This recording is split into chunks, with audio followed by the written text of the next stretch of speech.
SOP 1, question 3. What are the existing challenges of Sweet Pets Haven?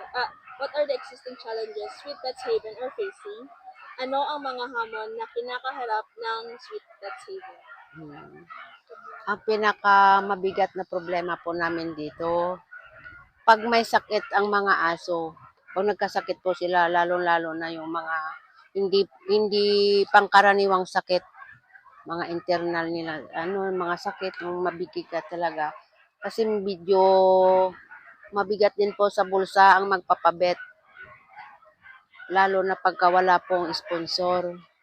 Walang mga nag-ano kasi tulad niyan, sarili talagang pera namin yun. Ang ginagastos namin yun. Pagka kailangan ipapabet ang aso. Ganun po.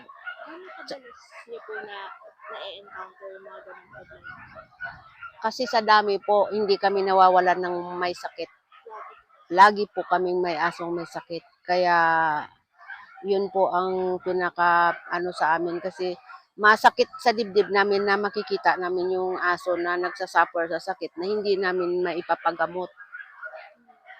Kaya hangga't maaari, kahit na sa sarili naming bulsa manggagaling, mapagamot lang namin sila.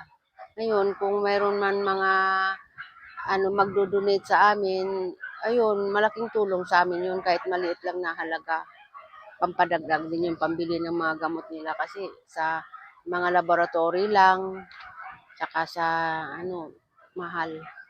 Kaya doon kami nahihirapan. Tapos tulad nung bago kami, kasi ngayon magwa 1 year pa lang kami dito. Yung aming shelter hindi pa ganun ka safe lahat ang ng aso namin, lalo na pag tag-ulan.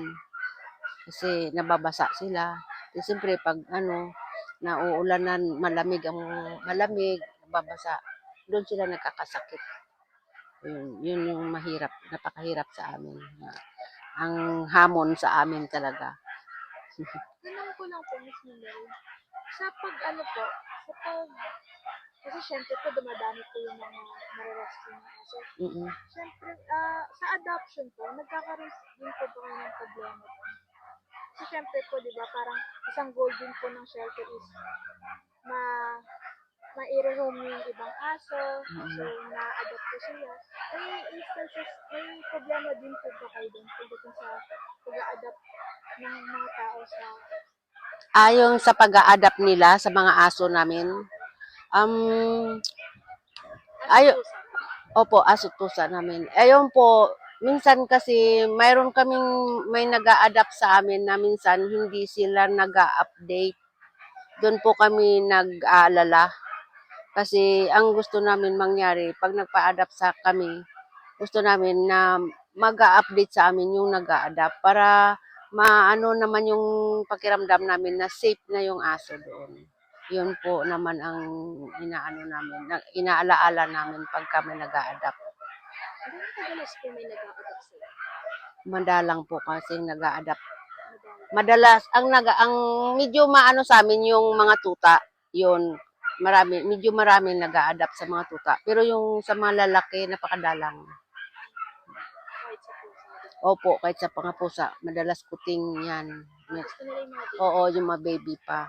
Tapos, yung marami naman na mga nag-a-adapt na nag-a-update sa amin. Pero mayroon din talagang may nag-a-adapt na parang ang hirap nila mag-update sa amin. Doon kami nag-alala kasi hindi namin alam kung okay ba yung kalagayan ng mga tuta at pusa. Ganun po.